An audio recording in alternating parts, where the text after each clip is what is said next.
Vashishtha health club. और आज हम लोग जिस टॉपिक को लेकर डिस्कशन करने वाले हैं ये एक बहुत ही देखा जाए तो बहुत ही इंटरेस्टिंग टॉपिक है, क्योंकि आज बहुत सारे लोग ऐसे हैं भारत देश में जो इस समस्या से जूझ रहे हैं और कई सारे ऐसे बड़े बड़े सेलिब्रिटीज़ हैं जिन लोगों की जान भी जा चुकी है इस डिसीज़ की वजह से। जिस डिसीज़ को लेकर आज हम बात करने वाले हैं, इस डिसीज़ का नाम है कैंसर। यस, डेफिनेटली कैंसर एक ऐसी बीमारी है जिसका नाम सुन के ही लोग डर जाते हैं। और कैंसर एक ऐसी डिसीज है जो डिसीज हो जाने के बाद में इंसान का बचना एक तरीके से नामुमकिन सा हो जाता है।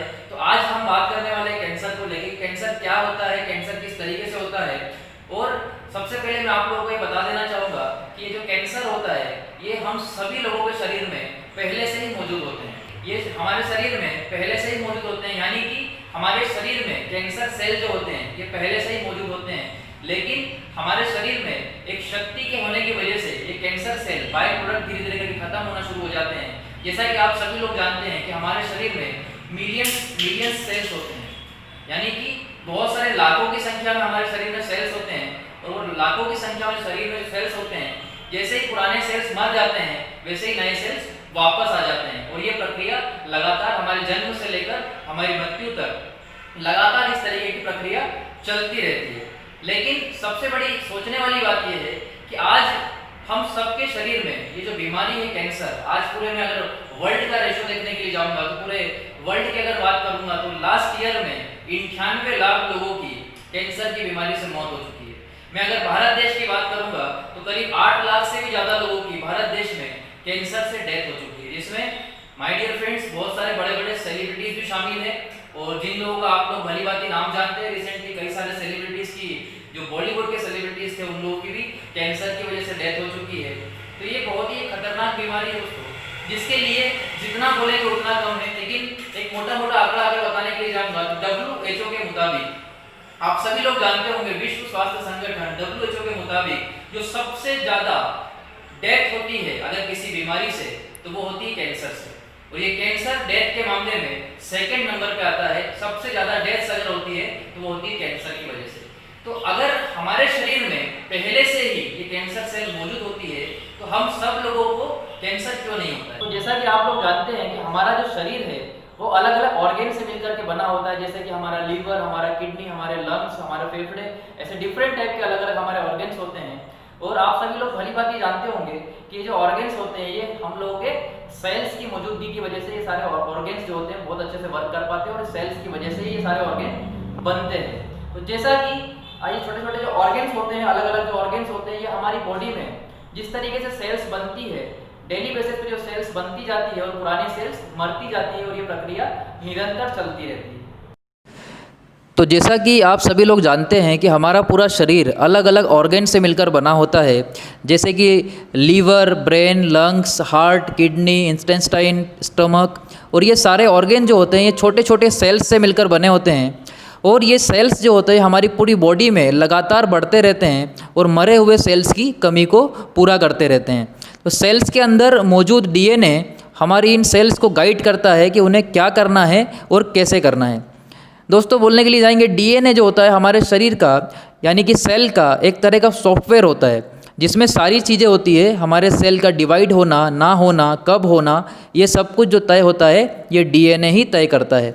लेकिन कभी कभी DNA में कुछ बदलाव या गलती हो जाने से एक ख़राब सेल बन जाता है जिसे हम कैंसर सेल भी कहते हैं। ये कैंसर सेल जो होता है अपना काम सही तरीके से नहीं करता है और बिना ज़रूरत के लगातार बढ़ते रहते हैं। और रोज़मर्रा में हमारे शरीर में ऐसी कई गलतियां होती है और ये ख़राब सेल्स लगातार बनते रहते हैं। इसलिए हम कहते हैं कि हम सभी के अंदर ये कैंसर सेल पहले से ही मौजूद होते हैं। लेकिन ये ख़राब सेल जो होते हैं, रोज़ वाले सेल, कैंसर में इसलिए तब्दील नहीं होते क्योंकि हमारा शरीर इन ख़राब सेल को पकड़कर उन्हें ठीक कर देता है। पर हमारा शरीर जब इन ख़राब सेल की ग्रोथ को रोक नहीं पाता है, यही ख़राब सेल इकट्ठा होकर कैंसर का रूप ले लेते हैं।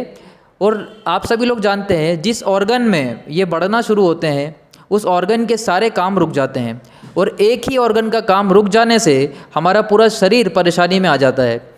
और ये कैंसर सेल जो होते हैं ये एक जगह पर इकट्ठा होकर एक गुच्छा सा बना लेते हैं जिसे हम ट्यूमर भी कहते हैं। इस स्टेज के कैंसर को फ्रेंड्स प्राइमरी स्टेज का कैंसर कहा जाता है। लेकिन जब ये कैंसर सेल्स खून के द्वारा पूरे शरीर में फैल जाते हैं तो इसे सेकेंडरी स्टेज का कैंसर भी कहा जाता है। इस स्टेज के मरीज को ठीक करना बहुत ही मुश्किल और बहुत ही नामुमकिन जैसा हो जाता है। सो फ्रेंड्स, कैंसर शरीर के किसी भी हिस्से में हो सकता है और दुनिया में सबसे ज़्यादा पेशेंट्स जो देखने के लिए मिलते हैं वो लंग्स कैंसर और ब्रेस्ट कैंसर के आपको ज़्यादातर पेशेंट्स देखने के लिए मिलते हैं। और ये बात सही है कि डीएनए में डिफेक्ट कभी भी आ सकता है, लेकिन अगर हम अपने शरीर को स्वस्थ नहीं रखते हैं, अगर उसका ध्यान नहीं रखते हैं तो ये डिफेक्ट्स और भी ज़्यादा बढ़ जाते हैं। और जनरली देखा जा रहा है कि ज़्यादातर जो लोग होते हैं तंबाकू के इस्तेमाल से भी कैंसर होता है। आप देखेंगे 22% लोग मर जाते हैं तंबाकू के इस्तेमाल से, जिन्हें कैंसर हो जाते हैं। शराब के सेवन से भी कैंसर होता है, खराब खान पान की वजह से भी कैंसर होता है। और जैसा कि आप सभी लोग भली भांति जानते हैं, फिजिकल एक्टिविटीज़ यानी कि अगर आप एक्सरसाइज नहीं करते, अगर आप कसरत नहीं करते हैं, और ये 4 कारण जो होते हैं ये मुख्यतः कारण कैंसर के होते हैं। साथ ही साथ कुछ वायरस और बैक्टीरिया की वजह से भी कैंसर होता है, यानी कि वायरस और बैक्टीरिया के इन्फेक्शन की वजह से भी आपको कैंसर हो सकता है। मोस्टली देखा जा रहा है जैसे HPV या फिर hepatitis B virus either radiation भी डीएनए को चेंज कर देती है। तो 30 से 50% केस कैंसर के जो होते हैं वो अगर सुधारे जा सकते हैं तो वो सिर्फ एक ही तरीके से सुधारे जा सकते हैं, आपको आपकी हैबिट्स में चेंज करना पड़ेगा। अगर आप अपनी हैबिट्स को चेंज करते हैं तो 30 से 50% जो कैंसर के केस होते हैं वो ठीक भी हो सकते हैं। सो फ्रेंड्स, अभी तक हमने जाना कि कैंसर क्या होता है और कैंसर होने के कारण क्या क्या है, बट कैंसर में हम किस तरीके से बचाव कर सकते हैं और किस तरीके से कैंसर में हम लोग सेकेंड स्टेज फर्स्ट स्टेज से भी कैंसर को ठीक कर सकते हैं, उसको लेकर के अभी मैं आप लोगों को जानकारी देने वाला हूँ एक ऐसे फल के बारे में जिस फल का करीब करीब 2000 साल पुराना इतिहास है और जिस फल को भारत देश में मैक्सिमम टू मैक्सिमम लोग जानते नहीं हैं, जिसका नाम है नोनी। नोनी एक ऐसा फल है, एक ऐसा पौधा है जिसके ऊपर में 10 देशों की 42 यूनिवर्सिटी में रिसर्च हो चुका है। ये पौधा दिखने में तो पीले रंग या हरे रंग का होता है, लेकिन नोनी फ्रूट जो है इसको साइंटिफिक भाषा में मोरिंडा साइट्रिकफोलिया भी कहा जाता है। और नोनी फल के अंदर में जो शोध हुए हैं उस शोध में पता चला है कि नोनी फल के अंदर anti bacterial, anti viral, anti fungal, anti tumour आदि प्रकार के गुण पाए जाते हैं। साथ ही साथ नोनी में विटामिन्स, कार्बोहाइड्रेट, प्रोटीन, खनिज पदार्थ भी शामिल है। इस तरीके से 150 से भी ज़्यादा पोषक तत्व नोनी के अंदर पाए जाते हैं, जिनकी वजह से ये मैक्सिमम टू मैक्सिमम डिसीज़ पर वर्क करता है।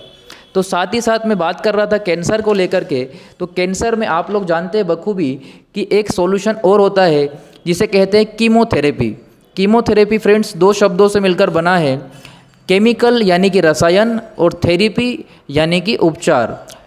कीमोथेरेपी का मतलब होता है कि यह एक औषधीय उपचार है जिसमें कैंसर की कोशिकाओं को नष्ट करने के लिए इसका उपयोग किया जाता है। साथ ही साथ इस फल से हम कैंसर जैसी बीमारियों से भी निजात पा सकते हैं।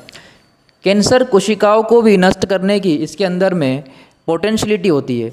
यह नोनी फल इस बीमारी से दूर रखता ही है, साथ ही साथ ट्यूमर कोशिकाओं को भी नष्ट कर कर उन्हें लाल रक्त कोशिकाओं के निर्माण में सहायक होता है। साथ ही साथ जो डेली बेसिस पे मादक पदार्थों का लोग यूज़ करते हैं, जैसे कि धूम्रपान करना, जो कि कैंसर का सबसे बड़ा एक कारण होता है, तो धूम्रपान करने वाले लोगों के अंदर भी इसके अंदर में इम्यूनिटी बढ़ा देते हैं। साथ ही साथ इम्यूनिटी को लेकर के बोलना चाहूँगा कि हमारे शरीर को रोगों से लड़ने के लिए कई प्रकार के पोषक तत्व यानी कि विटामिन, मिनरल्स की आवश्यकता होती है, बट नोनी फ्रूट में इन सभी गुणों का समावेश होता है, जिससे कि हमारे शरीर की रोग प्रतिरोधक क्षमता भी बढ़ती है। और बड़े बड़े वैज्ञानिक इसके ऊपर में शोध कर चुके हैं और शोध करके एक चीज़ का फाइंड आउट करके निकाला है कि कैंसर के ऊपर भी नोनी बहुत अच्छे से वर्क करता है। तो जितने भी कैंसर पेशेंट्स हैं, आज मैक्सिमम लोगों को, कैंसर पेशेंट्स को नोनी पीने के बाद में बहुत फ़ायदा हुआ है। तो आप सब लोगों से भी यही कहेंगे कि जिन लोगों को इसके बारे में जानकारी नहीं है उन्हें भी इसके बारे में जानकारी प्रोवाइड करें। साथ ही साथ अगर आपके संपर्क में कोई भी कैंसर पेशेंट आते हैं तो उन्हें नोनी का सेवन करने के लिए कहे। सो यही बोलना चाहूँगा। Thank you so much.